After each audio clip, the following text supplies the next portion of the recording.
Hello বন্ধুরা, আজ আমি রান্না করব সর্ষে মিষ্টি কুমড়োর মাখামাখি। সর্ষে মিষ্টি কুমড়ো আলু ভাজার মতো কেটে নিয়ে শুকনো লঙ্কা, কাঁচা লঙ্কা, একটু মিষ্টি, নুন হলুদ লাগবে। আর দেখো, কড়াতে তেল দিয়ে দিয়েছি, তেলটা আমার গরম হয়ে গেছে। এবার মিষ্টি কুমড়োগুলো ওর মধ্যে দিয়ে দেবো। শুকনো লঙ্কাটাও দিয়ে দেবো।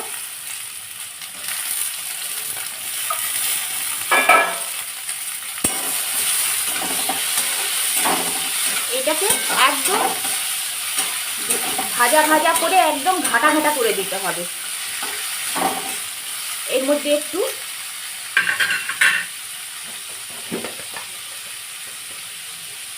হলুদ, পরিমাণ মতো নুন দিয়ে চাপা দিয়ে দিতে হবে। মিষ্টি কুমড়োটাকে একদম ঘাটা ঘাটা করে দিতে হবে। খানিকটা ঘাটা ঘাটা হয়ে এসেছে। এর মধ্যে খানিক কাঁচা লঙ্কা আমি দিয়ে দিয়েছি। আর একটু ঘাটা ঘাটা হবে, এটা একদম গলে যাবে। দেখো, একদম মিষ্টি কুমড়োটা মাখা মাখা হয়ে গেছে, ঘাটা ঘাটা, সেদ্ধর মতো। এবার খুব সিম্পল রান্না। এর মধ্যে খানিকটা সর্ষে বাটা দিয়ে দেবো।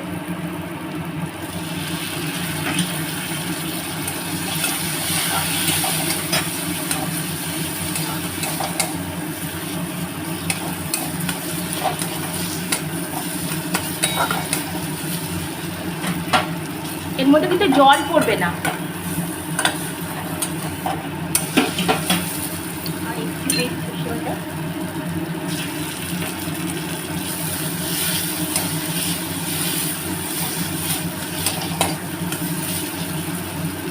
রান্নাটা প্রায় হয়ে এসেছে। সামান্য এর মধ্যে যে যেমন মিষ্টি খাও মিষ্টি দিয়ে দেবে।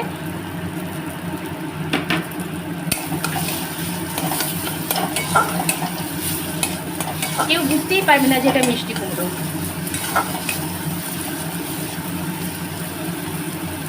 এবার এর ভেতরে খানিকটা কাঁচা লঙ্কা চিড়ে দিয়ে দেবে আর একটু কাঁচা সর্ষের তেল। ব্যাস,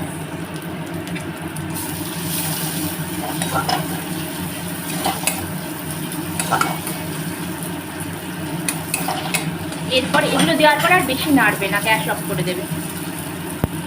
মোটামুটি আমার মিষ্টি কুমড়ো সর্ষের মাখামাখি রেডি। গরম ভাতে একদম জমে যাবে, আর অন্য কিচ্ছু লাগবে না। এই দেখো, আমার রান্নাটা রেডি। দেখে বলো কেমন হয়েছে, রান্না করে খেয়ে দেখো কেমন লাগছে। ভালো হলে বলো, কিছু ভুল ত্রুটি হলে সেটাও বলো। টাটা।